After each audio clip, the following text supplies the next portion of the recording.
এবার আমার বোনকে ছোট্ট বোট গিফট করব। ওয়াও কি সুন্দর, আমার যদি থাকতো। বোন এই রাখিগুলো পরাবো, নিশ্চয়ই ভালো কিছু গিফট করবে। আরে বোন, তোমাদের জন্য এই গিফট এনেছি। আরে এটা কি গিফট এনেছো? এগুলো কি মানুষ না? এর থেকে ভালো গিফট পাওনি তুমি? আজকে টাকা থাকলে আমিও এই বোট গিফট করতাম আমার বোনকে। আজ পর্যন্ত কোনো গিফট পছন্দ করেছি? ভাবলাম এটা তোদের পছন্দ হবে, থাক ফেলেই দিচ্ছি। এরপর কি হলো সেটি দেখার আগে নিচের সাবস্ক্রাইব বাটনটি কেউ যদি সাবস্ক্রাইব করে তাহলে তার মা বাবা চিরকাল বেঁচে থাকবে।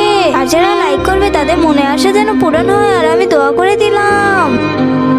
এই বোর্ডটা নিয়ে যাই, এটা দিয়ে আজকে ইনকাম করব। এই আমার বোর্ড কোথায় গেল? কে জানি নিয়ে গিয়েছে। এই ছেলে ওই পার করে দিলে কত টাকা রাখবি? 300 টাকা দিয়ে। আচ্ছা জলদি পার করে দে। अरे बेटा तुम्हारी नाम যাক তুমি অনেক জলদি নিয়ে এসেছো, এই নাও তোমার টাকা। যাক আজকে আমি অনেক টাকা ইনকাম করেছি, এবার আমার বোনকে ভালো কিছু গিফট করব। এই আমার বোর্ড।